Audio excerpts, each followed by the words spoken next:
नमस्कार मित्रों, कैसे हैं आप सभी। आप सभी की तैयारी कैसी चल रही है दोस्तों।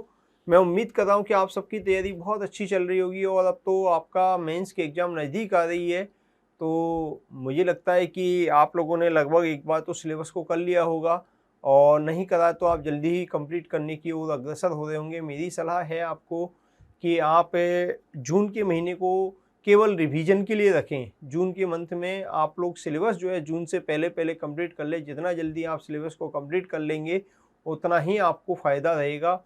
और मैंने आपको कहा था एक शॉर्ट नोट्स बना करके रखें। पॉइंट टू पॉइंट जो है चीज़ें होती हैं उनको थोड़ा सा शॉर्ट में लिख करके एक पूरे सब्जेक्ट को 20-25 पन्नों में ज़्यादा से ज़्यादा निकाल के रखें, जिससे कि वो लास्ट टाइम में आपको रिवाइज करने में मदद मिले। तो दोस्तों, हमारी जो सीरीज चल रही है हम चर्चा उसी पे आगे बढ़ाते हैं। सीरीज चल रही है हमारी लोक प्रशासन के जो थ्योरी है और उसके क्वेश्चंस हैं उनको लेकर के हम लोग ये चर्चा पिछली क्लासों में हमने की। पिछली लास्ट 2 क्लासों में हमने चर्चा की थी। अब हम नई चर्चा यानी जो चर्चा हमने पिछली क्लास में छोड़ी थी वहीं से आगे बढ़ते हैं, उसी को आगे कंटिन्यू करते हैं। तो दोस्तों, सबसे पहले तो मैं आपको ये बता दूं कि हम लोगों ने जो सीरीज शुरू की है वो कौन सी है। वो पेपर 3 के अंदर फास्ट रिवीजन या रैपिड रिवीजन की आरएस मेंस 2024-25 के लिए हमारी क्लास है और स्पेशली लोक प्रशासन और मैनेजमेंट यानी प्रबंधन के ऊपर ये टॉपिक चल रहा है। ये क्लासेज हमारी जारी है। दोस्तों, हम लोग बात करें तो हमारे सिलेबस के अंदर जो हमारा सिलेबस आपके सामने ये दिखाई दे रहा है, इस सिलेबस में जो हम लोक प्रशासन के विकास की कहानी पढ़ रहे थे, लोक प्रशासन के विकास की कहानी पढ़ रहे थे कि लोक प्रशासन का विकास कैसा है, कितने चरणों में हुआ। विकास की कहानी के क्रम में दोस्तों मैंने आपको ये बताया था कि लोक प्रशासन के विकास के जो चरण हैं वो चरण कितने हैं। वो चरण है आपके 6 चरण।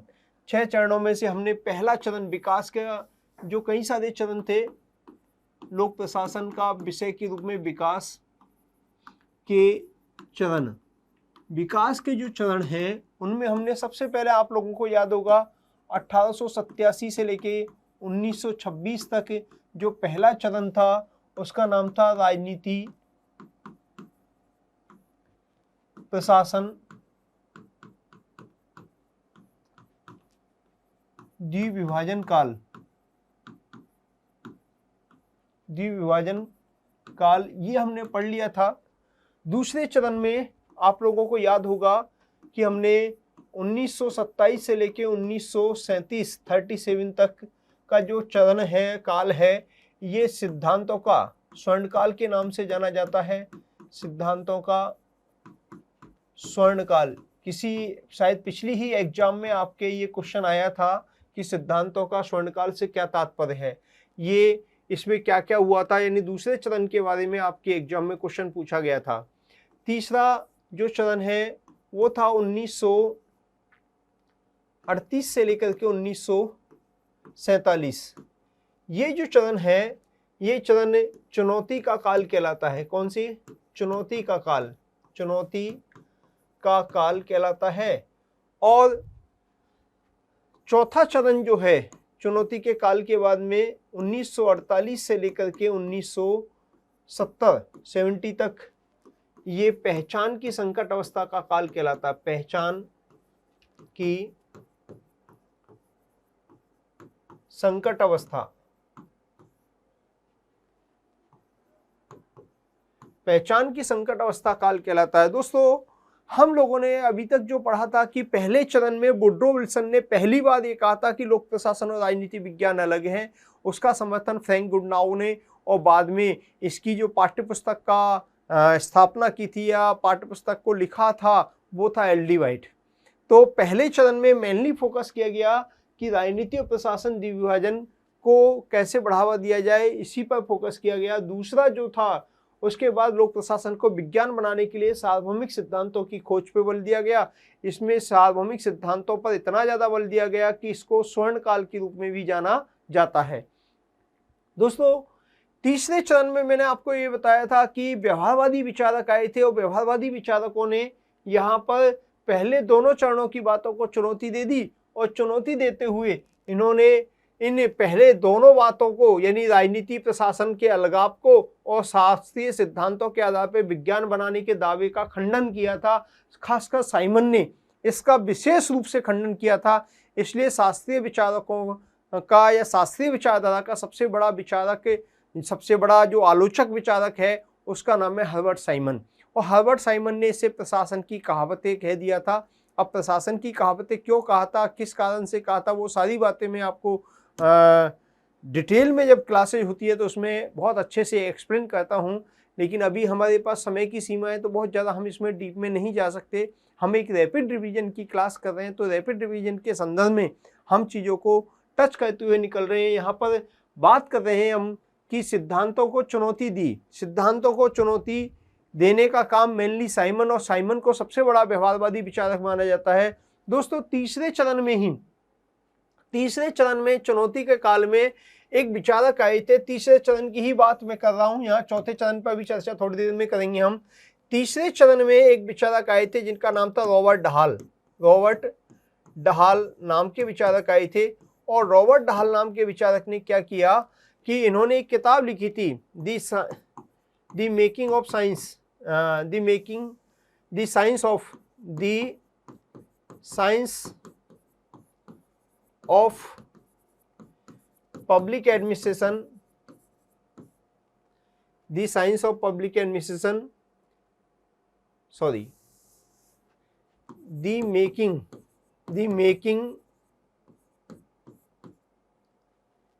Science of public administration, the making science of public administration,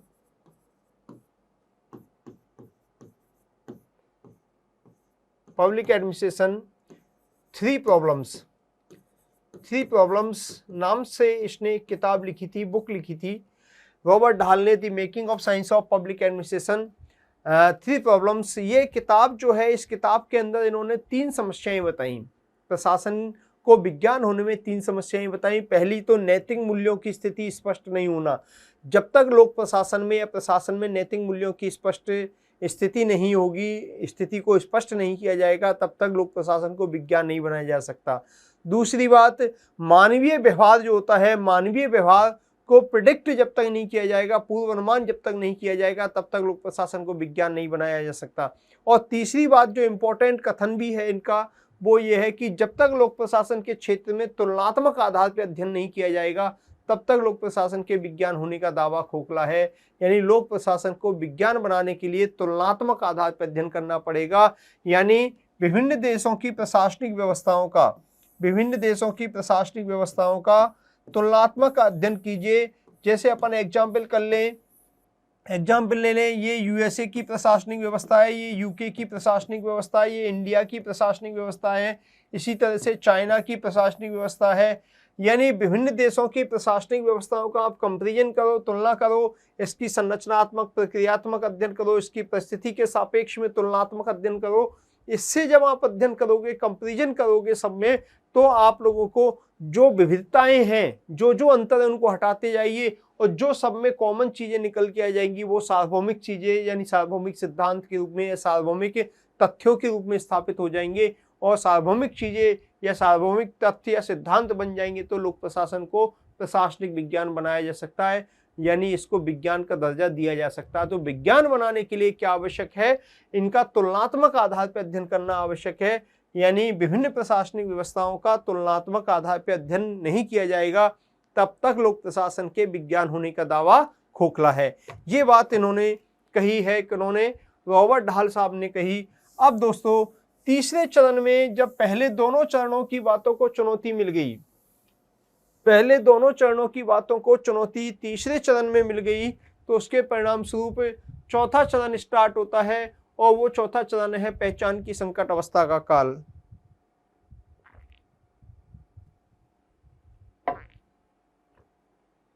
पहचान की संकट अवस्था का काल।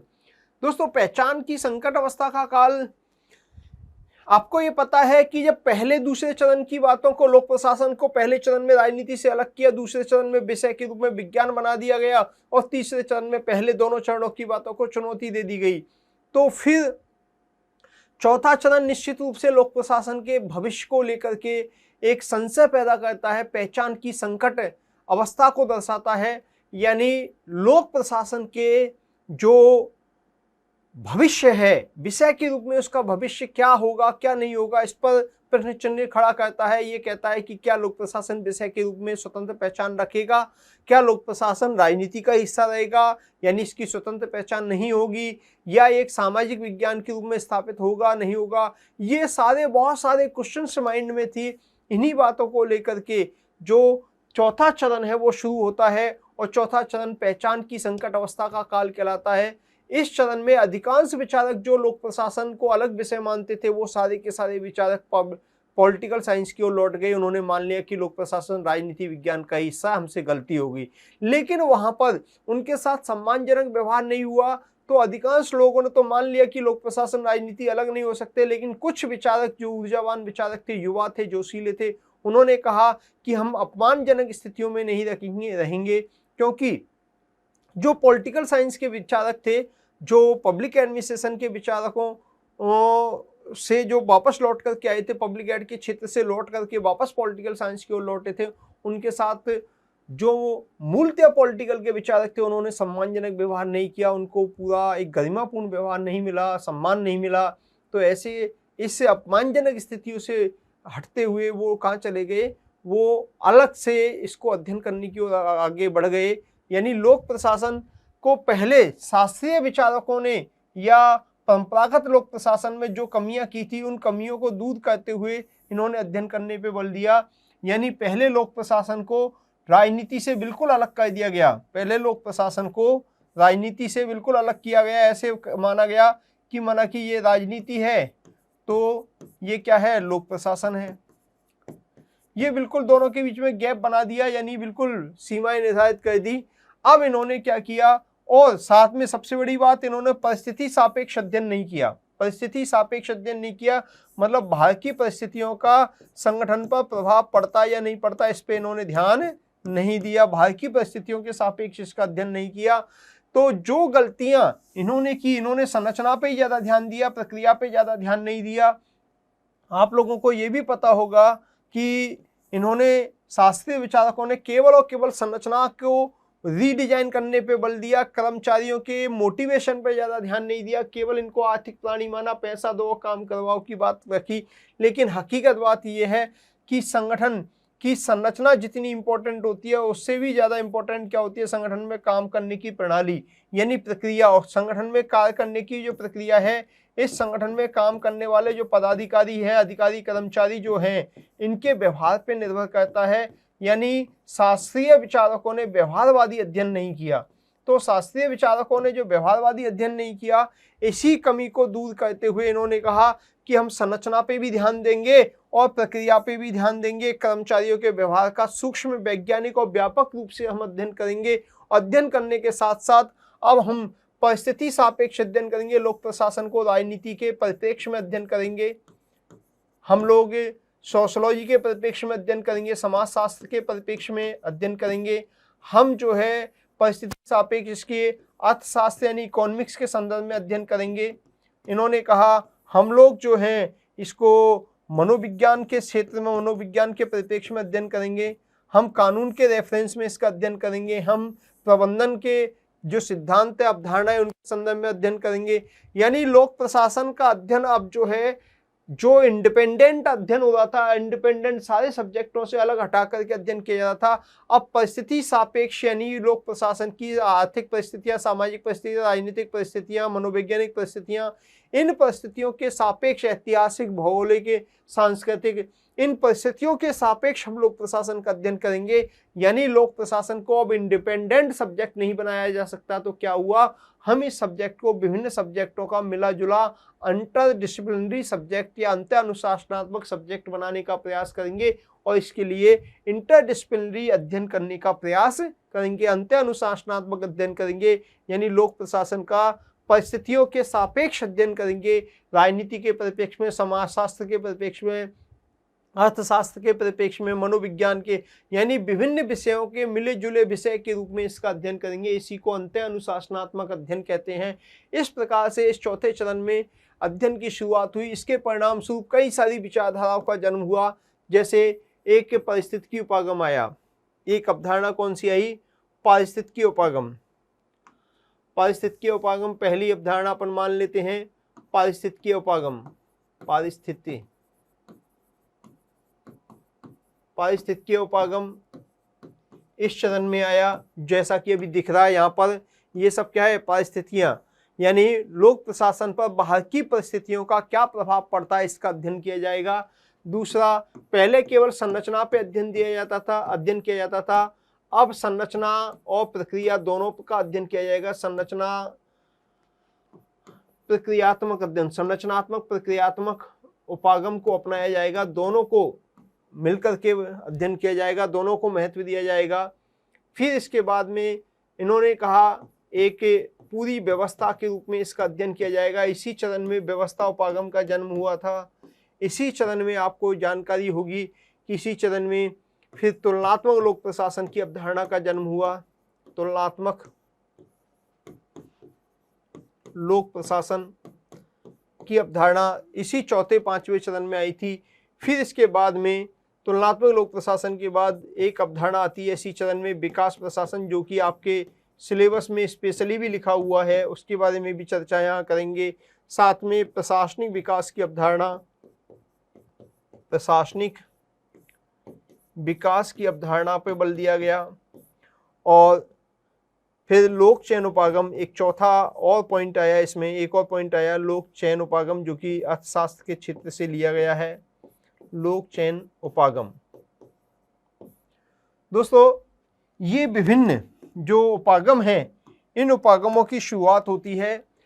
पारिस्थितिकी उपागम, संरचनात्मक प्रक्रियात्मक उपागम, व्यवस्था उपागम, तुलनात्मक लोक प्रशासन, विकास प्रशासन, प्रशासनिक विकास, लोक चयन उपागम।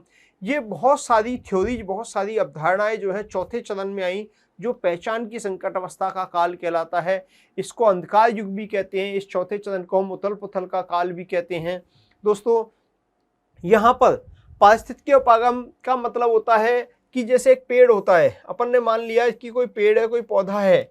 वो पौधा अपन ने मान लेते हैं कि ये पेड़ है, और इस पेड़ की विकास, इसका डेवलपमेंट जो होना है, इसके डेवलपमेंट के लिए आपको पता है, आप जानते हैं कि पर्यावरण कितना इम्पोर्टेंट होता है। आप जब तक पर्यावरण का ध्यान नहीं रखेंगे, जब तक आप पर्यावरण की चर्चा नहीं करेंगे, तब तक पर्यावरण पर, यहाँ के वातावरण से ये क्रिया प्रतिक्रिया करता है। यानी वातावरण से पेड़ पौधे खुद भी प्रभावित होते हैं और वातावरण को भी ये प्रभावित करते हैं। जैसे ह्यूमन बीइंग होता है या पेड़ पौधे होते हैं, उन पर वातावरण का प्रभाव पड़ता है और वातावरण को ये प्रभावित भी करते हैं।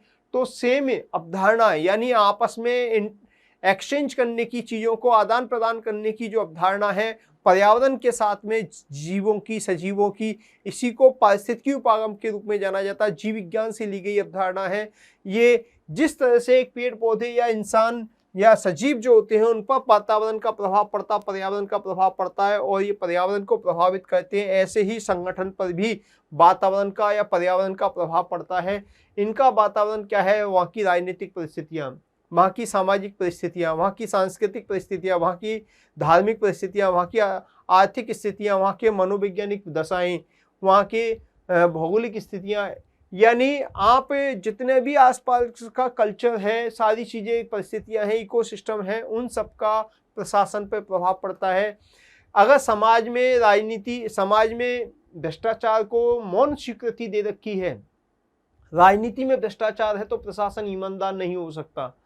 दोस्तों, यानी आप, ये इंटर रिलेटेड चीज़ें हैं। परिस्थिति के सापेक्ष ही कोई प्रशासन काम करता, परिस्थिति से अलग होकर के प्रशासन काम नहीं कर सकता। इसी अवधारणा को हम पारिस्थितिकी उपागम कहते हैं। और इसी तरीके से संरचनात्मक प्रक्रियात्मक उपागम की बात करें तो आप लोगों को याद होगा, आपने पढ़ा होगा कि संरचना पर और प्रक्रिया दोनों पर ध्यान देना है। यानी पहले क्या था? केवल संरचना पर ध्यान दिया जाता था, यानी विभिन्न कर्मचारियों को मशीन का पुर्जा और पूरे संगठन को मशीन माना जा रहा था। अब मशीन के पुर्जे के साथ में उसकी जो संगठन में काम करने वाले कर्मचारी हैं, उनको केवल मशीन का पुर्जा नहीं माना जाएगा, बल्कि उनको सजीव प्राणी माना जाएगा। उनके व्यवहार को भी इसमें शामिल किया जाएगा, क्योंकि संगठन की कार्यप्रणाली कर्मचारियों के व्यवहार पर डिपेंड करती है कि वो अगर काम करने के लिए मोटिवेट होंगे तो फिर वो अच्छा काम करेंगे और संगठन की कार्यप्रणाली बेहतर होगी, और संगठन की कार्यप्रणाली बेहतर होगी तो संगठन अपने लक्ष्य को प्राप्त कर लेगा। तो इस तरह से संरचनात्मक प्रक्रियात्मक उपागम की बात की जाती है, जिसमें संरचना पर भी और प्रक्रिया पर दोनों पर ध्यान दिया जाता है। और व्यवस्था उपागम जो सबसे बेस्ट उपागम माना जाता है, संगठन का या प्रशासन का अध्ययन करने का सबसे आधुनिकतम उपागम व्यवस्था उपागम को माना जाता है। ये व्यवस्था उपागम, हालांकि इनको डिटेल में हम बहुत ज़्यादा गहराई से पढ़ते हैं, डिटेल में जब मैं पढ़ाता हूँ तो इनकी गहराई से चीज़ों को समझते हैं, एग्जाम्पल से भी मैं बताता हूँ, लेकिन ओवरऑल जो है हम इसको फिलहाल में एक रिवीजन क्लास के रूप में देख रहे हैं। तो आप इस तरह से समझिए, संरचना पर और संरचना पर ही नहीं, संरचना के साथ प्रक्रिया पर भी ध्यान दिया जाए, संगठन में काम कैसे किया जाता है उस प्रक्रिया पर भी ध्यान दिया जाएगा। संरचना पर, प्रक्रिया पर और परिस्थिति सापेक्ष इसका क्या आदान प्रदान है, इसका क्या संबंध है परिस्थितियों से, इसका क्या संबंध है, क्या प्रभाव पड़ता है, इस तरह से इसका अध्ययन किया जाएगा। यानी पूरी समग्रता में एक व्यवस्था के रूप में अध्ययन किया जाएगा। यानी लोक प्रशासन जो है, लोक प्रशासन का अध्ययन, हम एक व्यवस्था के, पूरे समाज को एक व्यवस्था मान लिया जाए तो उसके अंदर लोक प्रशासन एक उपव्यवस्था है जो आपस में विभिन्न अन्य उपव्यवस्थाओं के साथ जुड़ा हुआ है, आपस में इंटरलिंक होता है, इंटरचेंज कहते हैं। इस चीज को समझाया गया है व्यवस्था उपागम के अंदर। और तुलनात्मक लोक प्रशासन तो अपने आप में ही बहुत बड़ा टॉपिक है, अपने आप में सब्जेक्ट है, हालांकि आपके सिलेबस में नहीं है तो इस पर क्वेश्चन नहीं पूछा जाएगा, मैं इनको भी सुपरफिशियली लेके चल रहा हूं दोस्तों। तुलनात्मक लोक प्रशासन के अंदर, तुलनात्मक लोक प्रशासन के अंदर अभी अभी जस्ट मैंने आपको बताया था कि विभिन्न देशों की प्रशासनिक व्यवस्थाओं का, विभिन्न देशों की प्रशासनिक व्यवस्थाओं का तुलनात्मक अध्ययन करना है। विभिन्न देशों की प्रशासनिक व्यवस्था, जैसे यहाँ की संरचना का, यहाँ की प्रक्रिया का, ये माना कि यूएसए है, यूएसए की प्रशासनिक व्यवस्था है, तो यूएसए की प्रशासनिक व्यवस्था का यूएसए की परिस्थितियों के सापेक्ष अध्ययन करो, यानी पूरा एक व्यवस्था के रूप में अध्ययन किया। संरचना और प्रक्रिया और परिस्थितियों तीनों को जोड़ करके आपने अध्ययन किया। इसी तरह से आप विभिन्न देशों में, जैसे अपन ने मान लिया कि ये अफ्रीकन कोई देश है, साउथ अफ्रीका है, साउथ अफ्रीका देश है, तो इसकी प्रशासनिक व्यवस्था का यहाँ की परिस्थितियों के सापेक्ष अध्ययन करो, यहाँ की सामाजिक, आर्थिक, धार्मिक, राजनीतिक परिस्थितियों के परिप्रेक्ष्य में अध्ययन करो। इसी तरीके से अपन बात करें कि ये माना कि इंडिया है, इंडिया की परिस्थितियों का, यहाँ की परिस्थितियों के सापेक्ष यहाँ की प्रशासनिक व्यवस्था का आप अध्ययन कीजिए, ये इंडिया है। इसी तरीके से आपको ये भी पता होना चाहिए कि यहाँ जो कोई दक्षिण अमेरिकी देश है, लैटिन अमेरिकी देश है, कोई भी है, ब्राज़ील है, माना कि ब्राज़ील या चाइना, जो भी है, विभिन्न देशों की प्रशासनिक व्यवस्थाओं का अंतर्देशीय अध्ययन करना, अंतर्देशीय विभिन्न देशों की सीमाओं से पार जाकर के आपस में कंपैरिजन अध्ययन करना है। संरचना, प्रक्रिया, परिस्थितियों के सापेक्ष, यानी यूएसए की प्रशासन को एक व्यवस्था का पार्ट मानते हुए, साउथ अफ्रीका की प्रशासनिक व्यवस्था को वहाँ की व्यवस्था का एक पार्ट मानते हुए, इंडिया को वहाँ की व्यवस्था का एक पार्ट मानते हुए, ऐसे विभिन्न देशों का आप अंतर्देशीय अध्ययन करो। एक देश से दूसरे देश की सीमाओं से पार जाकर के जो अध्ययन होता है वो अंतर्देशीय अध्ययन कहलाता है। इसको अंतर ऐतिहासिक, अंतर सांस्कृतिक अध्ययन करो। अंतर ऐतिहासिक, अंतर सांस्कृतिक अध्ययन का मतलब है कि जैसे भारत के अंदर मौर्यकालीन प्रशासनिक व्यवस्था का मुगलकालीन प्रशासनिक व्यवस्था से अध्ययन करो, तुलना करो। यानी आप इस तरह से तुलनात्मक अध्ययन करेंगे तो अध्ययन करने के परिणाम स्वरूप जो कॉमन बातें निकल के आएंगी उससे हम प्रशासनिक विज्ञान बना सकते हैं, लोक प्रशासन को विज्ञान बनाया जा सकता है। इसके संबंध में बहुत सारे विचारकों के नाम आते हैं, लेकिन सबसे महत्वपूर्ण विचारक जो तुलनात्मक लोक प्रशासन का है उसका नाम है क्या? उसका नाम है फ्रेडरिक्स। फ्रेडरिक्स ने सबसे ज़्यादा काम किया। The ecology of public administration नाम से इन्होंने 1960-61 में एक किताब लिखी थी। उस किताब के अंदर इन्होंने इकोसिस्टम इकोलॉजी के ऊपर बात की थी और अमेरिका के सहयोग से, अमेरिका में फोर्ड फाउंडेशन की वित्तीय सहायता से संचालित एक सीएजी का गठन किया गया था। सीएजी कंपैरेटिव एडमिनिस्ट्रेटिव ग्रुप, तुलनात्मक प्रशासनिक समूह का गठन किया गया था। इसने लगभग इसका अध्यक्ष जो बनाया गया था वो रिक्स बनाया गया और 1970-71 तक रिक्स इसके अध्यक्ष रहे। 1960 में सीएजी कंपैरेटिव एडमिनिस्ट्रेटिव ग्रुप का गठन किया गया था। ये इसके अध्यक्ष लगभग 10-11 सालों तक रिक्स रहे थे। तुलनात्मक लोक प्रशासन के क्षेत्र में सबसे ज़्यादा काम करने का श्रेय जो दिया जाता है वो रिक्स को दिया जाता है।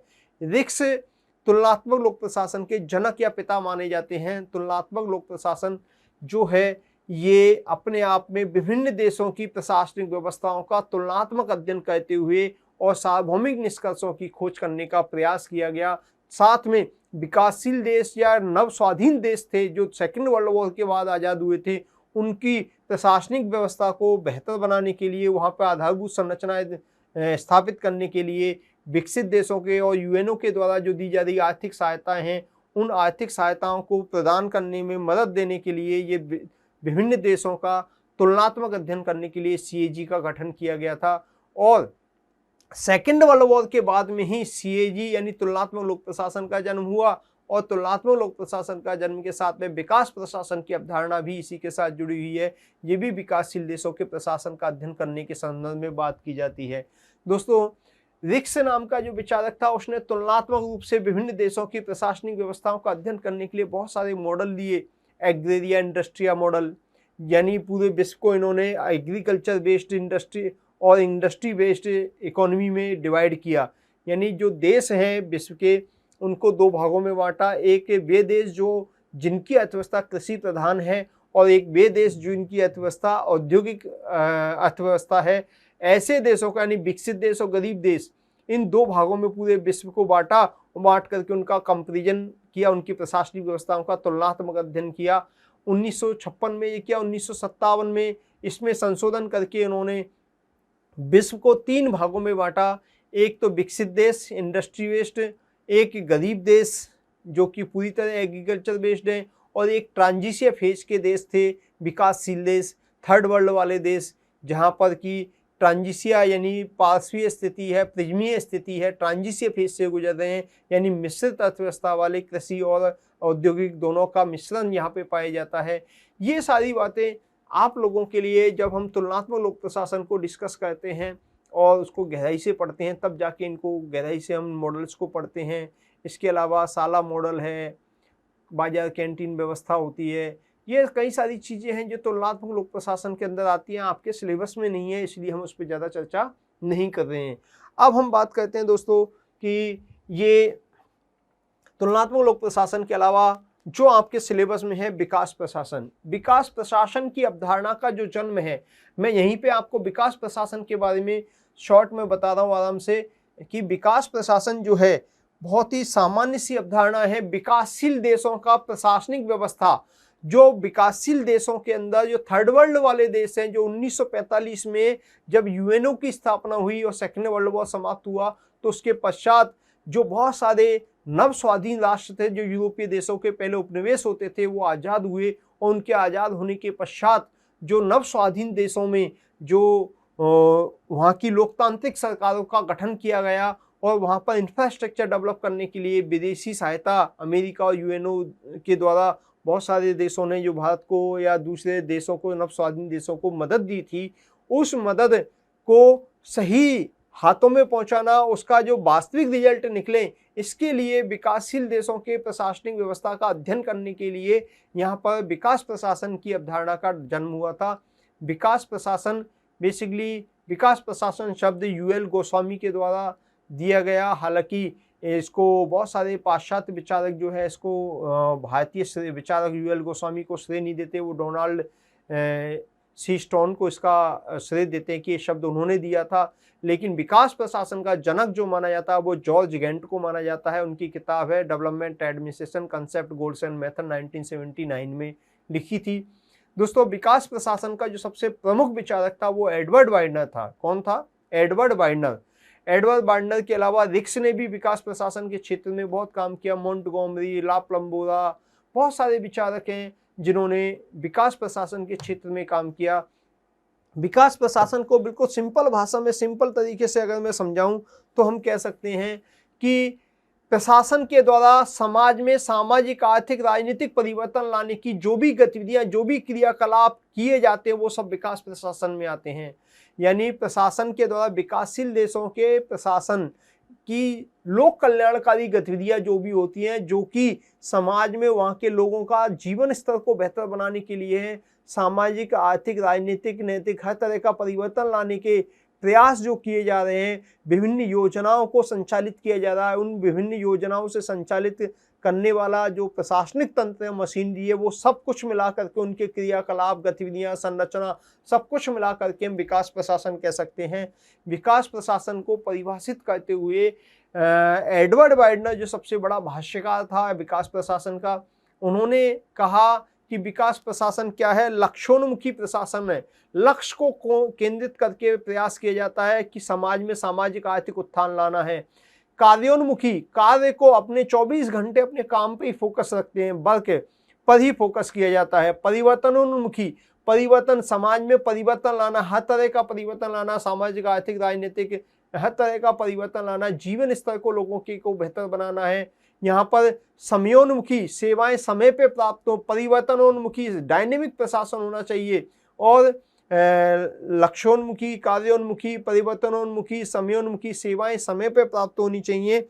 इसके अलावा आधुनिक और नवाचार को बढ़ावा देता है, आधुनिकीकरण और नवाचार का समर्थन करता है। ऐसा नहीं कि जो परंपरागत तरीके हैं, परंपरागत ढर्रे हैं, परंपरागत चीजें हैं, उन्हीं को फॉलो करता है विकास प्रशासन। विकास प्रशासन में इनोवेशन पर और चेंज पर बड़ा फोकस किया जाता है, आधुनिकीकरण, मॉडर्नाइजेशन करने पर और नवाचार, मॉडर्नाइजेशन और इनोवेशन करने पर इसमें फोकस किया जाता है। विकासात्मक प्रवृत्ति को इसमें बढ़ावा दिया जाता है, विकासात्मक गतिविधियों को महत्व दिया जाता है, विकास की ओर हमेशा चलते रहते हैं। इसमें प्रजातांत्रिक मूल्यों को महत्व दिया जाता है। किनको? प्रजातांत्रिक मूल्यों को, यानी लोकतंत्र की स्थापना हो, लोकतांत्रिक, जनता की ज़्यादा से ज़्यादा प्रशासन में भागीदारी हो, प्रशासन जनता के प्रति ज़्यादा उत्तरदायी हो, जवाबदेह होना चाहिए, और लोकतांत्रिक मूल्य या मतलब भ्रष्टाचार कम से कम हो, समय पे सेवाएं मिले, लक्ष्योन्मुखी, कार्योन्मुखी प्रशासन होना चाहिए।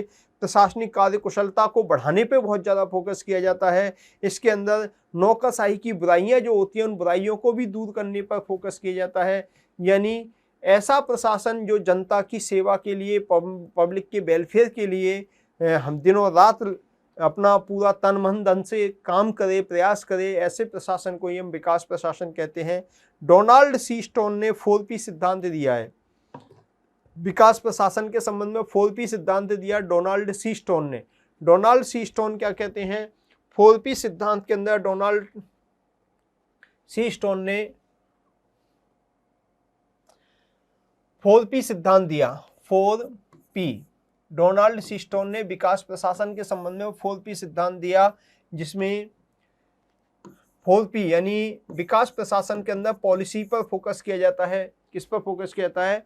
पॉलिसी पे फोकस किया जाता है, यानी नीति बनाने पर, अच्छी नीति, विकासात्मक नीतियों पे फोकस किया जाता है। प्लान पे फोकस किया जाता है। प्लान का मतलब हो गया नियोजन करने पे, विकासात्मक गतिविधियों का नियोजन, विकासात्मक कार्यक्रमों के प्लानिंग को फोकस किया जाता है, और उसको प्रोजेक्ट के रूप में इम्प्लीमेंट, पहले छोटे लेवल पे प्रोजेक्ट के रूप में इसको इम्प्लीमेंट करने की बात कही जाती है, और इसके बाद में फिर पूरे के पूरे प्रोग्राम को लागू करने की बात की जाती है। पूरे के पूरे प्रोग्राम को लागू करने की बात की जाती है। यानी डेवलपमेंट संबंधी नीतियां बनाई जाए, नीतियों के तहत प्लान तैयार किया जाए, प्लान को फिर छोटे लेवल पे के प्रोजेक्ट के तौर पे उसको लागू करके चेक किया जाए कि इसमें क्या कमियां, क्या सुधार किया जाए, फिर उसके बाद में उसको पूरे प्रोग्राम के रूप में पूरे के पूरे समाज में, पूरे के पूरे देश में उसको लागू किया जाए। यानी 4P सिद्धांत की बात इसमें की जाती है। तो यहाँ विकास प्रशासन जो है, विकास प्रशासन के कई सारे तत्व होते हैं कि ये लक्ष्योन्मुखी होता है, कार्योन्मुखी होता है, ये लक्ष्य पे फोकस करता है, अपने काम पे फोकस करता है, ये हमेशा उच्चतर स्थिति की ओर, बेहतरी की ओर बढ़ने पर फोकस करता है, ये गतिशील प्रक्रिया के रूप में, इसमें डायनेमिकता बहुत ज़्यादा पाई जाती है, स्टैटिकल नहीं होता है ये। इसके अंदर परिवर्तन और परिवर्तनशीलता, आधुनिकीकरण का महत्व होता है। इसमें निर्धारित किए गए सामूहिक लक्ष्य, जो प्लानिंग के तहत नीतियाँ जो बनाई गई हैं, नीतियाँ और प्लानिंग जो की गई है, उसके तहत जो ऑब्जेक्ट हैं, जो गोल्स हैं, उन गोल्स को प्राप्त करने पर इस पर फोकस किया जाता है। ये तीसरे दुनिया के देशों का प्रशासन होता है, यही है विकास प्रशासन। यही क्या कहलाएगा दोस्तों? विकास प्रशासन कहलाता है। तो विकास प्रशासन के अंदर मैंने बहुत ही शॉर्ट में आपको मेन पॉइंट्सों को बताया है कि विकास प्रशासन क्या है। इसके संबंधित जो फैक्चुअल इन्फॉर्मेशन है वो भी मैंने आपको बताई है। विकास प्रशासन गत्यात्मक परिवर्तनशीलता का महत्व देता है और ये 1955 में विकास प्रशासन शब्द सबसे पहले यूएल गोस्वामी के द्वारा प्रतिपादित किया गया था। इसके जो विशेषताएं हैं वो विशेषताएं मैंने आपको बताई। परंपरागत प्रशासन से इसका कंपैरिजन कर सकते हैं कि परंपरागत प्रशासन जहाँ स्टैटिकल होता है वो गतिशीलता का विरोधी होता है, ये गतिशीलता पे बल देता है। वहीं आपको ये भी पता है कि विकास प्रशासन का क्षेत्र व्यापक होता है, विकासात्मक गतिविधियों तक होता है, जबकि प्रशासनिक जो परंपरागत प्रशासन होता है वो सीमित है, यानी यथास्थिति को बनाए रखने की बात करता है। वो विकासात्मक गतिविधियों से उसका सरोकार नहीं होता है, वो लॉ एंड ऑर्डर को या सामान्य कानून व्यवस्था, सामान्य प्रशासन को संचालन करने पे ही फोकस करता है। यहाँ परंपरागत प्रशासन में लचीलापन नहीं पाया जाता, सिद्धांतों में क्रियाशीलता पर यहाँ पर लचीलापन भी पाया जाता है। यहाँ गत्यात्मकता पाई जाती है, यहाँ पर सृजनात्मकता पाई जाती है, यहाँ पर विकेंद्रीकरण पे बल दिया जाता है, जबकि वहाँ केंद्रीकरण पे बल दिया जाता था। आपको ये भी पता है कि विकास प्रशासन में कार्यकुशलता, मितव्यता, प्रभावशीलता पे बल दिया जाता है। ये बल वहाँ पे भी दिया जाता था शास्त्रीय विचारधारा के अंदर, परंपरागत प्रशासन के अंदर, लेकिन दोनों में अंतर है क्योंकि यहाँ की कार्यकुशलता, मितव्यता जो है इस पे अधिक बल दिया जाता है। किसमें? परंपरागत प्रशासन में कार्यकुशलता, मितव्यता, प्रभावशीलता पे बल दिया जाता है, लेकिन यहाँ पर भी इन चीज़ों पे बल दिया जाता है, लेकिन इनके साथ में नवाचार पे, गत्यात्मकता पे भी बहुत ज़्यादा फोकस यहाँ पर किया जाता है, सक्षमता बढ़ाने पे भी फोकस किया जाता है। तो परंपरागत प्रशासन और विकास प्रशासन में कंपैरेटिवली अंतर होता है। वो यथास्थिति का समर्थक है परंपरागत प्रशासन, और विकास प्रशासन हमेशा निरंतर प्रोग्रेस की प्रवृत्ति रखता है, निरंतर गतिशीलता, परिवर्तनशीलता, निरंतर विकास की ओर उन्मुख रहता है। तो दोनों का बेसिक अंतर यही है। परंपरागत प्रशासन संकुचित दृष्टिकोण रखता है, ये व्यापक दृष्टिकोण रखता है। ये परंपरागत प्रशासन केंद्रीकरण का ज़्यादा समर्थक होता है, ये विकेंद्रीकरण का ज़्यादा समर्थक होता है। कई सारे डिफरेंस हैं जो मैंने आपको बताए परंपरागत प्रशासन और विकास प्रशासन के अंदर। ये भी क्वेश्चन आपसे पूछा जा सकता है। तो दोस्तों, यहाँ पर आपको जो बात समझ में आ रही होगी कि हमने पारिस्थितिकी उपागम की बात की, संरचनात्मक प्रक्रियात्मक उपागम की बात की, व्यवस्था उपागम की बात की, तुलनात्मक प्रशासन और फिर विकास प्रशासन। विकास प्रशासन आपके सिलेबस में है, इसलिए विकास प्रशासन को मैंने ज़्यादा डिटेल में चीज़ों को थोड़ा डिस्कस किया है। अब हम बात करें कि प्रशासनिक विकास। प्रशासनिक विकास क्या चीज़ है? प्रशासनिक विकास, देखो शब्दों का अगर डिफरेंस देखें तो विकास, प्रशासन और प्रशासनिक विकास दो शब्द हैं, उल्टा सीधे हो रहे हैं। प्रशासन और विकास शब्दों को ही उल्टा सीधा कर रखा है। तो सही अर्थों में अगर देखें तो विकास प्रशासन तो प्रशासन के द्वारा समाज का विकास करने का प्रयास है। वहीं प्रशासनिक विकास के अंदर प्रशासन अपने अंदर नवाचार लाना चाहता, अपने अंदर सुधार करना चाहता, अपनी बुराइयों को दूर करना चाहता, अपनी संरचनात्मक, प्रक्रियात्मक, व्यवहारात्मक पहलुओं में सुधार करना चाहता है। यानी प्रशासनिक विकास जो है, प्रशासनिक विकास स्वयं के अंदर सुधार करने की, इनोवेशन करने की, नवाचार करने की, उन्नयन करने की गतिविधि है, क्रियाकलाप है, प्रशासनिक विकास कहलाता है। तो यहाँ पर विकास प्रशासन और प्रशासनिक विकास दोनों एक दूसरे से लिंक अवधारणाएं पूरी तरह से अलग नहीं हो सकती। इनके संबंध में रिक्स ने कहा है कि विकास प्रशासन और प्रशासनिक विकास में मुर्गी और अंडे का संबंध है। किसका संबंध है? मुर्गी और अंडे का संबंध। ये रिक्स ने कहा है कि मुर्गी अंडे का संबंध विकास प्रशासन और प्रशासनिक विकास के अंदर पाया जाता है। कौन पहले, इसके बारे में कोई डिसाइड नहीं है। यहाँ पर दोनों साथ साथ चलते हैं। ऐसा नहीं कि विकास प्रशासन पहले है, प्रशासनिक विकास बाद में है। यहाँ कोई भी साथ साथ भी चल सकते हो, कोई भी पहले आ सकता है। तो यहाँ पर समाज का विकास करने के लिए प्रशासन को भी अपना विकास करना पड़ेगा, या प्रशासनिक विकास के साथ साथ ही विकास प्रशासन भी संचालित होता है। ये सारी की सारी गतिविधियां विकास प्रशासन और प्रशासनिक विकास के संबंध में शामिल होती हैं। अब लास्ट बात करते हैं लोक चयन उपागम। बेसिकली लोक चयन उपागम public choice theory, public choice approach है, पब्लिक चॉइस थ्योरी के नाम से इसे जाना जाता है। तो प्रशासनिक विकास या विकास प्रशासन की जो अवधारणा है, इसके बाद में लोक चयन उपागम की अवधारणा 1960 के दशक में इकोनॉमिक्स के क्षेत्र में आई थी। विसेंट ऑस्ट्रोम इसके प्रतिपादक माने जाते हैं। टुलाक और विलियम निस्कानन वगैरह अन्य इसके समर्थक माने जाते हैं। बेसिकली इकोनॉमिक्स की बाजार आधारित अवधारणा है, डिमांड एंड सप्लाई पे आधारित अवधारणा है। ये मानती है कि प्रशासन के द्वारा दी जाने वाली जो सेवाएं हैं, इन सेवाओं को देने के संबंध में संस्थागत बहुलता होनी चाहिए, प्रतिस्पर्धा होनी चाहिए। प्रतिस्पर्धा का समर्थन करती है, यानी कोई भी एक वस्तु, कोई भी एक चीज जो है, एक सेवा एक ही संस्था के द्वारा नहीं दी जाए, उसको संस्थाएं एक से ज्यादा संस्थाओं के द्वारा जनता को प्रदान करवाई जाए वो सेवाएं। तो इससे क्या होगा कि एक सेवा को प्रदान करने वाली जब बहुत सारी संस्थाएं होंगी तो जनता के सामने चॉइस आ जाएगी, विकल्प आ जाएगा, जहां से उसे सस्ती, सुंदर, टिकाऊ, अच्छी सेवाएं, टाइमबद्ध सेवाएं, अच्छी रेट पे सेवाएं, अच्छे व्यवहार के साथ, सम्मानपूर्ण व्यवहार के साथ में अगर प्राप्त होंगी तो जहां से उसको अच्छा लगेगा, जहां से उसको बेस्ट विकल्प लगेगा, उस विकल्प का वो चयन कर लेगा। इसका परिणाम ये होगा कि बहुत सारी संस्थाएं जब एक ही सेवा को देंगी तो उनमें आपस में प्रतिस्पर्धा स्थापित होगी और इस प्रतिस्पर्धा में अल्टीमेटली जनता का फायदा होगा। जैसे आप मार्केट में कोई भी सामान लेने जाएं, वो सामान अगर एक ही दुकान पे मिलता है तो दुकानदार की मोनोपोली चलती है, और जब वही सामान कई सारी दुकानों पे मिलता है तो कई सारी दुकानों पे जब वो सामान मिलता है तो वो सामान कई सारी दुकानों पे मिलता है तो जनता की चॉइस चलती है, उन दुकानदारों में आपस में कंपटीशन पैदा हो जाता है। इसी को हम संस्थागत बहुलता कहते हैं, और इस संस्थागत बहुलता में संस्थागत प्रतिस्पर्धा उत्पन्न होती है, और संस्थागत प्रतिस्पर्धा में अल्टीमेटली जनता का फायदा होता है, आम जनता का फायदा होता है। तो इस अवधारणा को प्रशासन में, ये बाजार आधारित अवधारणा है, ये डिमांड एंड सप्लाई पे आधारित अवधारणा है।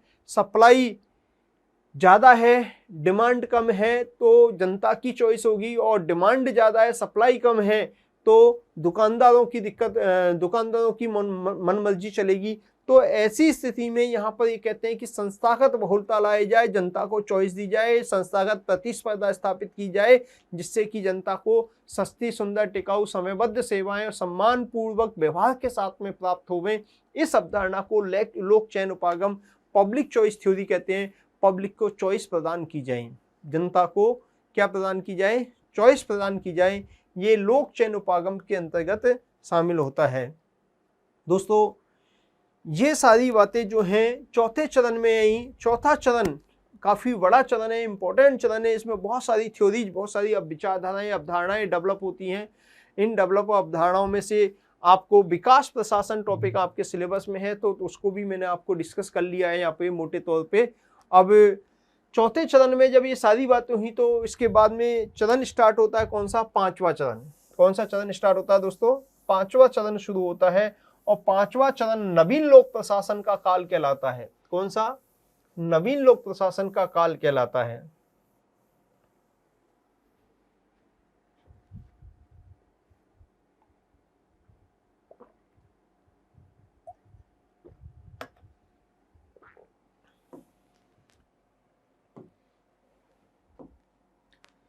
पांचवा चरण 1971 से लेकर के 1990 तक इसको माना जाता है, और ये नव लोक प्रशासन, नवीन लोक प्रशासन भी इसको कहते हैं, नवलोक प्रशासन भी इसको कहते हैं, और इसको हम लोक नीति परिप्रेक्ष्य के नाम से भी जानते हैं। लोक नीति परिप्रेक्ष्य के नाम से भी जानते हैं। ये पांचवा चरण शुरू होता है, और आपके सिलेबस में स्पेशली जो आपके सिलेबस है उस सिलेबस के अंदर आप देखेंगे तो यहाँ टॉपिक अगला दे रखा, स्पेशली मेंशन कर रखा, नवीन लोक प्रशासन। ये टॉपिक आपके सिलेबस में बहुत ज़्यादा एग्जाम में पूछा भी जाता है, तो उसी पे हम चर्चा करते हैं दोस्तों। ये वही टॉपिक यहाँ पे आ रहा है, इस विकास की प्रक्रिया के अंदर ही नवीन लोक प्रशासन की अवधारणा इसमें शामिल होती है, तो इस टॉपिक को भी हम यहीं पढ़ लेंगे। 1971 से 1990 तक नवीन लोक प्रशासन का काल या लोक नीति परिप्रेक्ष्य कहलाता है। साथियों, 1948 से 1970 तक पहचान की जो संकट अवस्था उत्पन्न हुई, इसमें विभिन्न विचारकों ने अपने अपने हिसाब से अध्ययन किए। अब इन सब विचारकों को 1968 में 1968 में 1900 इन सभी विचारकों को 1968 में, आई थिंक पेन चेंज कर लेते हैं, 1968 में 1968 में सभी को अमेरिका में सिराक्यूज विश्वविद्यालय है, सिराक्यूज विश्वविद्यालय के अंदर एक कॉन्फ्रेंस हॉल है जिसका नाम है मिन्नोबुक, और इस मिन्नोबुक के कॉन्फ्रेंस हॉल में सारे विचारकों को बुलाया गया और इसको मिन्नोबुक सम्मेलन आयोजित किया गया। और मिन्नोबुक सम्मेलन फर्स्ट के नाम से इसे जाना जाता है। इसकी अध्यक्षता जो की थी वो ड्वाइट वाल्डो ने की थी। ड्वाइट वाल्डो नाम का विचारक है, वाल्डो ने इसकी अध्यक्षता की थी। 1968 में मिन्नोबुक सम्मेलन फर्स्ट हुआ था। हर 20 साल बाद में होता है। मिन्नोबुक सम्मेलन 1988 में दूसरा हुआ था, तीसरा 2008 में हुआ था। दूसरा जो हुआ था उसके अध्यक्ष थे फ्रेडरिक्सन, जॉर्ज फ्रेडरिक्सन, और तीसरा जो था 2008 में जो हुआ था रोजेले मेरी, इसके प्रोफेसर रोजेले मेरी उसके अध्यक्ष थे। तो वो एक फैक्चुअल इन्फॉर्मेशन है, लेकिन मैं आपको ये बताना चाहता हूँ कि नवीन लोक प्रशासन का जन्म जो हुआ इस सम्मेलन का बहुत बड़ा योगदान है। इसके अलावा 1967 में अमेरिका में ही एक फिलाडेल्फिया सम्मेलन हुआ था। अमेरिका का शहर है, वहाँ पर फिलाडेल्फिया सम्मेलन हुआ था। ये फिलाडेल्फिया सम्मेलन जो है उच्च शिक्षा ये लोक प्रशासन के सिद्धांत एवं व्यवहार पर अध्ययन हुआ था। और 1967 में ही 1967 में ही यहाँ अमेरिका में उच्च शिक्षा पर अध्ययन करने के लिए एक हनी रिपोर्ट आई थी। हनी रिपोर्ट में जो प्रावधान थे, इन सब के आधार पर नवीन लोक प्रशासन की शुरुआत हुई 1971 में। और 1971 से इसकी शुरुआत क्यों मानी जाती है? खासकर मिन्नोबुक सम्मेलन जो है फर्स्ट, इसका बड़ा योगदान था इसमें। और 1971 से इसकी शुरुआत इसलिए मानी जाती है क्योंकि फ्रैंक मैरिनी के द्वारा, किसके द्वारा? फ्रैंक मैरिनी के द्वारा लिखी गई जो बुक है, इस चरण में फ्रैंक मैरिनी के द्वारा एक पुस्तक लिखी गई। फ्रैंक मैरिनी के द्वारा पुस्तक लिखी गई और उस पुस्तक का नाम था towards new public administration, towards new public administration, Minnowbrook perspective.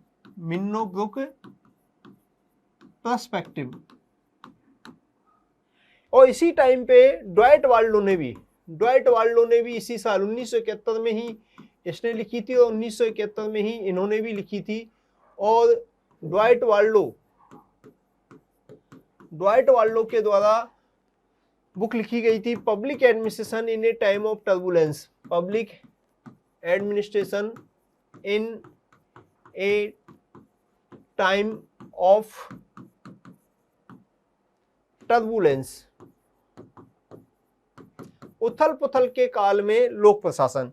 Actually चौथा चरण उथल पुथल का काल या अंधकार युग कहलाता है। तो चौथे चरण में लोक प्रशासन में क्या डेवलपमेंट हुआ, क्या विकास हुआ, क्या क्या अवधारणाएं, उन पे चर्चा करने के लिए यहाँ मिन्नोबुक सम्मेलन हुआ था। और उस सम्मेलन में जो निष्कर्ष आए उनके आधार पर ये 2 किताबें आई। इन दोनों किताबें 1971 में आई। इन किताबों के पब्लिकेशन से ही जो चौथा चरण है उस चौथे चरण की शुरुआत मानी जाती है।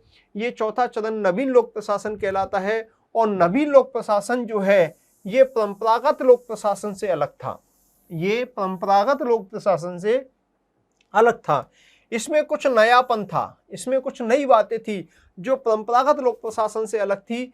परंपरागत लोक प्रशासन ने जो कमियां छोड़ी थी उन कमियों को यहाँ पे सुधार दिया गया। जो चौथे चरण में अध्ययन किया गया उसके आधार पे 5वां चरण आया, नवीन लोक प्रशासन आया। और नवीन लोक प्रशासन में नया क्या था? नया 4 बातें मेनली थी। RVSC, इनको RVSC के नाम से हम जानते हैं। RVSC, आर का मतलब होता है रेलिवेंस, प्रासंगिकता या परिप्रेक्ष्य। दूसरा वैल्यूज। तीसरा सोशल इक्वलिटी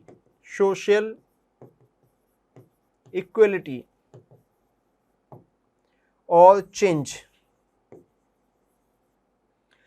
ये 4 बातें परंपरागत जो लोक प्रशासन था दोस्तों आपको याद होगा कि परंपरागत लोक प्रशासन जो था, उस परंपरागत लोक प्रशासन में केवल संरचना पे ही फोकस किया गया, औपचारिक नियम कानूनों पे ध्यान दिया गया, कर्मचारी की मोटिवेशन पे ध्यान नहीं दिया, संगठन को मशीन और कर्मचारी को मशीन का पुर्जा माना गया था।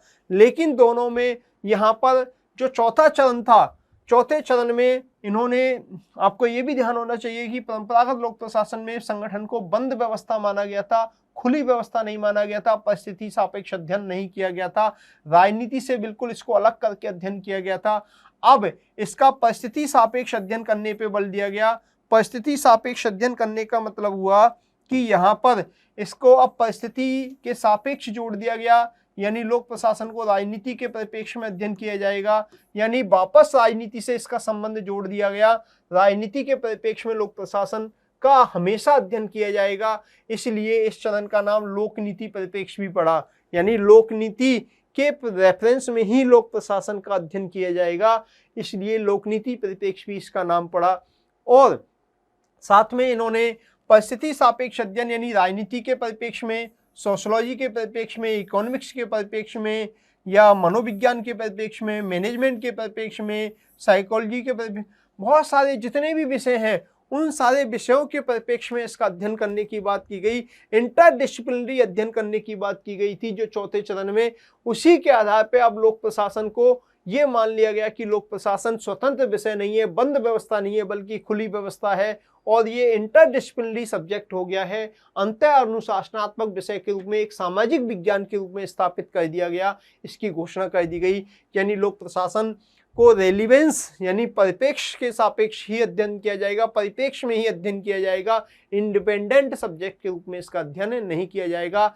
ये परंपरागत लोक प्रशासन से अलग था, क्योंकि परंपरागत लोक प्रशासन के अंदर लोक प्रशासन को जो है हम कैसे अध्ययन कर रहे थे, इंडिपेंडेंट सब्जेक्ट के रूप में अध्ययन कर रहे थे, जबकि इसको इंटरडिसिप्लिनरी सब्जेक्ट के रूप में अध्ययन करने की घोषणा की गई, विषय के रूप में स्थापित कर दिया गया। दूसरी बात, शास्त्रीय विचारकों ने परंपरागत लोक प्रशासन के अंदर मानवीय व्यवहार पर ध्यान नहीं दिया, मानवीय मूल्यों पर ध्यान नहीं दिया, मानवीय अभिप्रेरणा का अध्ययन नहीं किया, केवल आर्थिक प्राणी माना, मशीन के पुर्जे के रूप में देखा, मानवीय तत्व को ध्यान नहीं दिया। यहाँ पर वापस मानवीय मूल्यों को, मानवीय वैल्यूज, मानवीय पसंदगी को स्थापित किया गया, मानवीय व्यवहार को स्थापित किया गया, यानी संरचना के साथ कर्मचारियों के व्यवहार के आधार पर प्रक्रिया का भी अध्ययन करने पर बल दिया गया। दोस्तों शास्त्रीय विचारधारा के अंदर आपको ध्यान है, प्रशासन पर ही इतना ज्यादा ध्यान दिया। मैक्स वेबर ने नौकरशाही पर इतना अध्ययन दिया, वो अपने लक्ष्य यानी लोक कल्याण रूपी लक्ष्य को तो भूल गए। ऐसा लगता था कि इन्होंने इसको ही लक्ष्य बना लिया, समाज की सेवा करना, समाज में अमीर गरीब के बीच की खाई को पाटना, लोक कल्याणकारी गतिविधियों को तो भूल गए और प्रशासन पे ही इन्होंने पूरा फोकस कर लिया। तो यहाँ पर इस चीज को चेंज किया गया, सोशल इक्वलिटी को लाया गया, सामाजिक समानता को लाने का प्रयास किया गया। यानी सामाजिक समानता का मतलब हो गया कि अब लक्ष्य जो है प्रशासन नहीं, नौकरशाही नहीं, बल्कि लक्ष्य क्या होगा, वेलफेयर स्कीम होंगी, जनता की सेवा होगी, जनता के लिए जो लोक कल्याणकारी गतिविधियां हैं उनको ही फोकस किया जाएगा, उन्हीं को लक्ष्य बनाया जाएगा, और उसके माध्यम से, इन लोक कल्याणकारी गतिविधियों के माध्यम से अमीर गरीब के बीच की खाई को पाटा जाएगा, समाज में समानता लाने का प्रयास किया जाएगा। और सी का मतलब हो गया चेंज। चेंज का मतलब हुआ दोस्तों परिवर्तनशीलता लाई जाएगी। परिवर्तनशीलता यानी प्रशासन के अंदर जो गतिशीलता लाई जाए, स्टैटिकल जो ढांचा है उसकी बजाय उसका गतिशील ढांचा बनाया जाए, प्रशासन की बुराइयां जो है उनको दूर किया जाए, डी ब्यूरोक्रेटाइजेशन किया जाए, विनौकरशाहीकरण किया जाना चाहिए। नौकरशाही में पाई जाने वाली बुराइयां, भाई भतीजावाद, भ्रष्टाचार, लाल फीताशाही, या अपन कहीं औपचारिकता, या इसकी संरचना एक लिमिट से ज़्यादा बढ़ गई है, काम की तुलना में कर्मचारियों की संख्या बहुत ज़्यादा है, यानी इन सब बुराइयों को दूर किया जाएगा। संगठन की तार्किकता स्थापित की जाएगी, प्रशासन की तार्किकता स्थापित की जाएगी, यानी जितना काम है उतने ही कर्मचारी लाए जाएंगे। इसके लिए रोलबैक की अवधारणा लाई गई। कौन सी अवधारणा? इस चरण में रोलबैक की अवधारणा आई, और रोलबैक को हम कहते हैं राज्यपक्षीकरण की अवधारणा। क्या कहते हैं दोस्तों? राज्यपक्षीकरण की अवधारणा कहते हैं। और राज्यपक्षीकरण की अवधारणा के अंतर्गत आपको ये भी जानकारी होनी चाहिए कि रोल बैक करना, सरकार ने जो अपना आकार बहुत ज़्यादा बढ़ा लिया, सरकार ने जो अपने हाथ पे बहुत ज़्यादा फैला लिए उनको वापस रोल बैक करना, चटाई को समेटना, बहुत ज़्यादा फैली हुई चटाई है उसको समेटिए, रोल बैक कीजिए, यानी सरकार रूपी चटाई को हमें रोल बैक करना है वापस से। जितनी आवश्यकता है उतने ही कर्मचारी रखने हैं, अधिकारी रखने हैं, हमको काम की तुलना में अधिक कर्मचारी जितने भी हैं उन सबको बीआरएस दे करके छुट्टी करके उनको घर बैठाना है, और जितने कर्मचारियों की आवश्यकता उतने ही कर्मचारी रखने हैं। बाकी का जो पैसा कर्मचारियों की तनख्वाह पे जो निकम्मे नालायक या एक्स्ट्रा जो कर्मचारी थे जो प्रशासन का आकार बढ़ने के कारण मौजूद थे, उन सबको हटा के उसकी सैलरी का जो पैसा है उसको वेलफेयर स्कीम्स पे खर्च करना है। ये रोलबैक अवधारणा कहलाती है। प्रशासनिक क्रियाकलाप जहाँ सरकार सही से काम नहीं कर रही है वहाँ पे सरकार के हाथ पैरों को समेटा जाए और निजी क्षेत्र को भागीदारी करने का मौका दिया जाए। यानी सरकार अपने हाथ पैर समेटेगी, अपने आकार को छोटा करेगी, तार्किकीकरण करेगी, रैशनलाइजेशन करेगी, तभी निजी क्षेत्र को काम करने का मौका मिलेगा। तो यहाँ पे काम में उत्पादकता चाहिए, प्रभावशीलता चाहिए, मितव्ययता चाहिए, कार्यकुशलता चाहिए, संवेदनशीलता चाहिए, समयबद्धता चाहिए। ये सारी चीज़ें हमको प्राप्त करनी है तो सरकार को अपने काम में अपने जो आकार है उसमें तार्किकता लानी पड़ेगी, अपने आप में रोलबैक को अपनाना पड़ेगा, राज्य पश्चीकरण की अवधारणा को अपनाना पड़ेगा। इस अवधारणा को सबसे पहले ब्रिटेन के अंदर तत्कालीन प्रधानमंत्री 1980 के दशक में तत्कालीन प्रधानमंत्री मार्गरेट थैचर ने अपनाया था, इसलिए इसको वहाँ पर थैचरवाद के नाम से जाना जाता है। ब्रिटेन में इसको थैचरवाद के नाम से जाना जाता है। और इसी अवधारणा को अमेरिका में रोनाल्ड रीगन ने अपनाया था। किसने अपनाया था? रोनाल्ड रीगन ने अपनाया था, इसलिए अमेरिका में इसको रीगनवाद के नाम से भी जाना जाता है। तो दोस्तों, 5वें चरण में नवीन लोक प्रशासन में लोक प्रशासन को एक नया जीवनदान मिल गया, नया एक पुनर्जन्म हो गया, इसलिए नवीन लोक प्रशासन को पहला पुनराविष्कार भी कहते हैं। पहला पुनराविष्कार भी इसको कहते हैं। नवीन लोक प्रशासन को हम पहला पुनराविष्कार कहते हैं, पुनर्जन्म कहते हैं, क्योंकि अब लोक प्रशासन को नया जन्म मिल गया था। तो इस प्रकार से परंपरागत लोक प्रशासन की तुलना में नवीन लोक प्रशासन में बहुत सारी चीज़ें नई थी। यहाँ विकेंद्रीकरण पे बल दिया जा रहा, जनता के लिए जनता पे फोकस, जनता को सर्वोपरि माना जाता है, जन कल्याण को सर्वोपरि माना जाता है। यहाँ पर जनता के प्रति समयबद्धता, समयोन्मुखता या ग्राहकोन्मुखता, इन सब चीज़ों पर ये जो वैल्यूज हैं, मानवीय मूल्य हैं, नैतिक वैल्यूज हैं, उन नैतिक वैल्यूज को भी इसमें शामिल किया गया, नैतिक मूल्यों पर भी इसमें फोकस किया गया है। तो नवीन लोक प्रशासन की अवधारणा भी अपने आप में एक इम्पोर्टेंट अवधारणा है, महत्वपूर्ण अवधारणा है। आपके सिलेबस में अलग से ये टॉपिक दे रखा है, इसको आप ये सब बातें लिख के आएंगे तो आपका नवीन लोक प्रशासन संबंधी क्वेश्चन भी अच्छे से कवर हो जाएगा। और भी बहुत सारी बातें हैं, लेकिन मोटे तौर पे मैंने आपको इन सब के बारे में आपको बताया है ताकि आपका एक फास्ट रिवीजन हो सके, चीज़ों को आप समझ सकें। इसलिए आप बाकी तो आप अपनी किताब से, नोट से, जो भी है आपके पास में उससे पढ़िएगा दोस्तों, और उसके आधार पे उनको लिंक करिएगा मेरे कॉन्सेप्ट के साथ में जो बता रहा हूँ। हालांकि इनको बहुत डिटेल में हम पढ़ते हैं, बहुत गहराई से हम पढ़ते हैं जब हमारी क्लास होती है, लेकिन समय के हिसाब से हम लोगों को मुझे लगता है कि मोटे तौर पे मैंने अधिकांश चीज़ों को यहाँ पे टच कर लिया है। दोस्तों, अब हम थोड़े से कुछ क्वेश्चंस की बात करते हैं। इन पे क्या क्वेश्चन बनते हैं? एक तो क्वेश्चन दोस्तों, नवीन लोक प्रशासन को पहला पुनराविष्कार, क्वेश्चन पूछा जाता है कि लोक प्रशासन के विकास के क्रम में कौन से प्रशासन को या किस प्रशासन को पहला पुनराविष्कार माना जाता है? नवीन लोक प्रशासन को 5वें चरण को माना जाता है। एक तो क्वेश्चन ये बनता है। दूसरा क्वेश्चन, नवीन लोक प्रशासन परंपरागत लोक प्रशासन से किस प्रकार भिन्न है? अभी मैंने आपको कंपेरिजन करके बताया, नवीन लोक प्रशासन, परंपरागत लोक प्रशासन को बंद व्यवस्था मानता है, नवीन लोक प्रशासन खुली व्यवस्था मानता है। परंपरागत लोक प्रशासन स्थैतिक यानी यथास्थिति बनाए रखने का समर्थक है, ये गतिशीलता का समर्थक है। तीसरी बात, आपसे क्वेश्चन पूछा जाएगा कि परंपरागत जो लोक प्रशासन है वो संरचना पे बल देता है, ये संरचना और प्रक्रिया दोनों पे बल देता है। ये साधन पर ज़्यादा बल देता है परंपरागत लोक प्रशासन, ये साध यानी लोक कल्याण पर या सामाजिक समानता लाने पे बल देता है।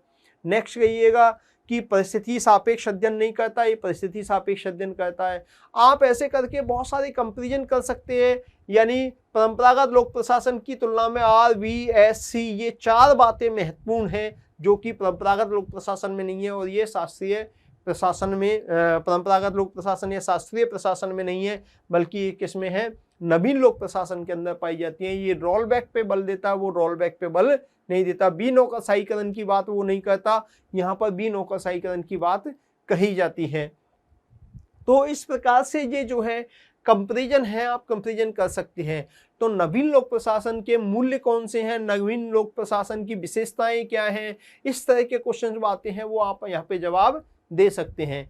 अब एक और क्वेश्चन आपसे मिन्नोबुक सम्मेलन फर्स्ट के बारे में और सेकंड का कंपैरिजन करके भी पूछ सकते हैं, तो सेकंड की चर्चा भी हम करेंगे, तब उसके बारे में मैं आपको आगे बताऊंगा, क्योंकि सेकंड मिन्नोबुक सम्मेलन के परिणाम स्वरूप 6वें चरण की शुरुआत होती है, उसकी चर्चा हम लोग नेक्स्ट क्लास के अंदर करेंगे।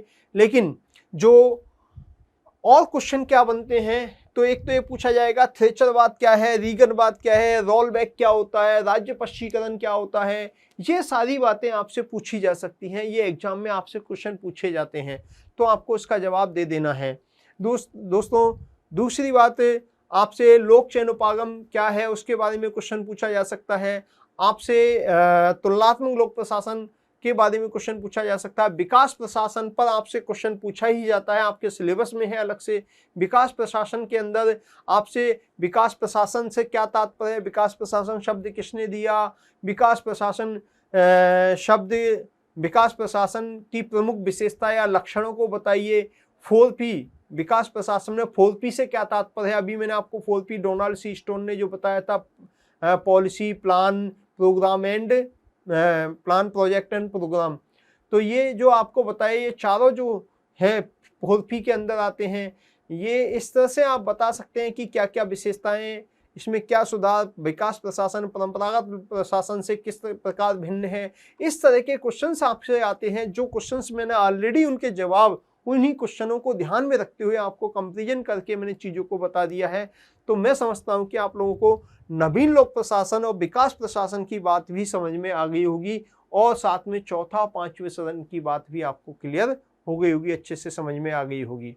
तो दोस्तों यहाँ पर नवीन लोक प्रशासन की बात भी कंप्लीट होती है। हम अब 6वें चरण की चर्चा करेंगे, और 6वां चरण नव लोक प्रबंधन का काल कहलाता है, और हमारे सिलेबस के अंदर एक टॉपिक है लोक प्रबंध के नए आयाम। लोक प्रबंध के नए आयाम के अंदर खासकर नवीन लोक प्रबंधन का अध्ययन किया जाता है, और साथ में गुड गवर्नेंस से उसका रिलेशन जोड़ करके अध्ययन किया जाता है। उसकी चर्चा हम लोग नेक्स्ट क्लास में करेंगे। तो मिलते हैं दोस्तों नेक्स्ट क्लास में, तब तक के लिए धन्यवाद, नमस्कार।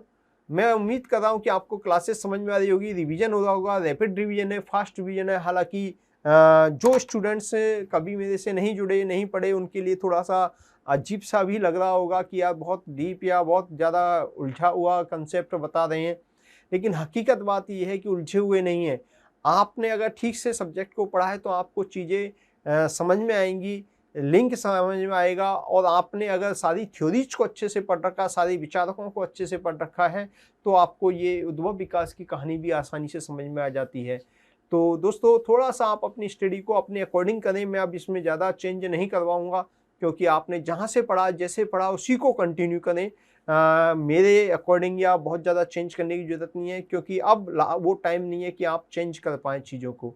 तो मेरा मानना है आप जहाँ से भी जो भी पढ़ रहे हैं उसी को बार-बार रिवाइज करें, उसी से लिंक करके कुछ आपके लिए बेनिफिशियल हो तो इस क्लास को लिंक करके पढ़ें।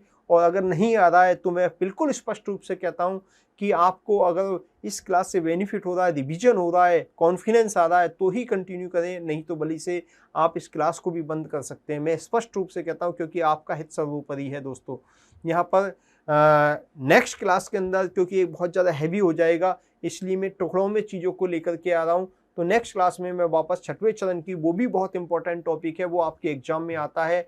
आज की भी क्लास बहुत इंपॉर्टेंट थी, इसमें भी क्वेश्चन आपसे पूछे जाते हैं, अलग से टॉपिक हैं, तो उस क्लास को भी हम थोड़ा पढ़ेंगे। मेरा मानना है आप इसको सुनने के बाद थोड़ा सा अपने नोट्स को रिवाइज कर लें, और फिर उसके बाद 6वें चरण की बात करेंगे। नवलोक प्रबंधन टॉपिक जो है उसको आप रिवाइज करें अपने नोट्स से, किताब से जो भी है, गुड गवर्नेंस वगैरह को भी थोड़ा सा पढ़ लें, लोक प्रबंधन के नए आयाम जो टॉपिक है उसको भी अच्छे से पढ़ लें, ताकि आपको वो टॉपिक भी वहाँ पे समझ में आ जाए।